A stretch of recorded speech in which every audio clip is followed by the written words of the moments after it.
Have you ever left a doctor's appointment feeling dismissed, unheard, or just straight up ignored? Like you walked in with questions, hoping for answers, and somehow you walked out of there questioning yourself instead. Am I just being difficult? Or am I just expecting too much? Or do I even have the right to push back on this? Let me tell you right now, yes, you absolutely do. Because getting pregnant is a big fucking deal. Your concerns are 100% valid. Your desires are completely justified. And you deserve to work with someone who is actually going to listen and support you in your desires. And that's why today I am sharing 4 ways to get the care that you need even when your doctor is not on board yet.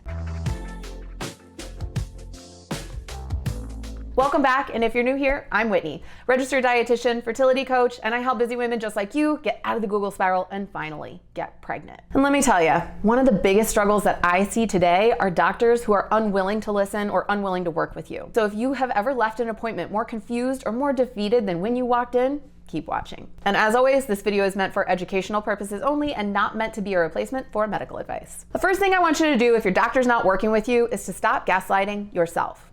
You are not being irrational. You are not being too demanding. And you are definitely not being a bitch. Too many women second guess themselves before their doctor even has a chance to. But here's the truth. Your doctor's priorities, they're not always going to align with yours. They might be running behind. They might be burned out. They might be rushing through patients. They have a waiting room full of people. But for you, this isn't just another appointment. This is your fertility, your family, your entire future. So before you even walk into that office, I need you to remind yourself, you deserve to be heard, you deserve to be supported, and advocating for yourself does not make you difficult, it makes you smart. After you're done with that pep talk, the second thing I want you to do is play the game to win. Let's say you do ask for something. Maybe it's labs, a second opinion, or even a different approach, and your doctor is very resistant. This is where it helps to gas them up a little bit. Yes, I said that.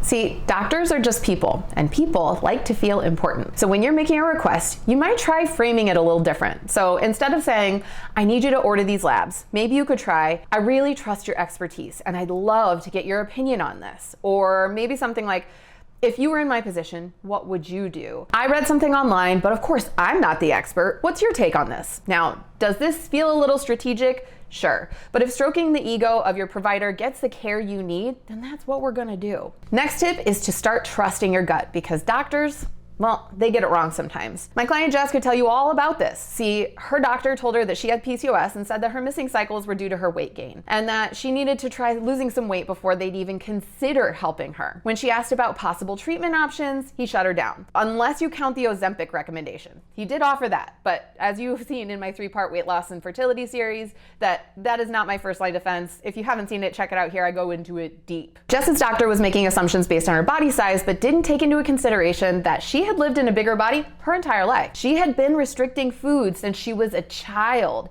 and she tried everything and her cycles were still missing. She ended up hiring me, and when we worked together and got the testing that she should have had from the very beginning, we found out that she was actually not dealing with PCOS at all. She had hypothalamic amenorrhea.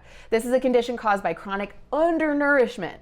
And once she started fueling her body properly, her hormones kicked back in. She started cycling again on her own. If your gut is telling you that something's not right, go ahead and listen to it. Now, I'd love to hear from you on this. Have you ever had a doctor dismiss your concerns like Jess experienced? Drop a comment below and let's talk about this. Once you've stopped gaslighting yourself, gassing up your doctor, and going with your gut, your next step is to speak their language. See, a lot of women downplay their symptoms in the exam room. They don't want to sound too dramatic or whiny. They don't want to seem like too much, so they water down everything they're feeling, everything they're experiencing. But your doctor needs to understand the full impact of what you're going through. Remember, they have probably less than 10 minutes to gather, diagnose, and prescribe a treatment plan. They only get a teensy tiny snapshot of what your experience has been like. So don't be afraid to share it. So instead of saying something like, I was thinking about running these tests, you might say something more along the lines of, I read about this test and I'm honestly really anxious about what's going on with my body. I haven't been sleeping well. My stress is through the roof.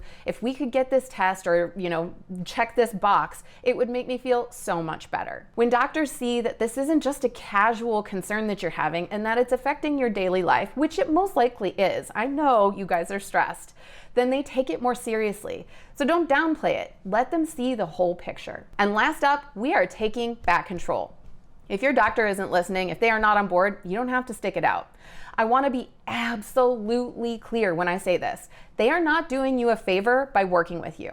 You are paying them for a service. And if that service isn't meeting your needs, it is absolutely okay to get a second opinion, shop around, or fire your doctor. I know it can feel absolutely overwhelming to switch providers, especially when you've already invested so much time, energy, and money. But your fertility is too important to waste on someone who doesn't want to work with you. And despite all of the insanity that the internet has nowadays, the good part about it is that you have an endless supply of options. You don't have to be limited by your zip code or your insurance plan. You can now build your own fertility dream team. You can work with holistic fertility practitioners like myself. You can find acupuncturists or specific therapists that work on infertility or fertility mindset coaches. You can truly build a team that actually gets you. Also, if you're hitting resistance around getting tests or lab work, you can just order them on your own nowadays. You don't have to wait for permission or a referral. But here's the catch. Getting labs done is one thing, or ordering tests is one thing, but knowing what they mean and how to interpret them into a plan that actually works, this is where I see most people get stuck. And your fertility is way too important to leave to Google or ChatGPT, so I highly recommend working with a qualified professional who knows what they're doing. If you're sitting there right now wondering, I love this, Whit, what do I do now? I gotcha.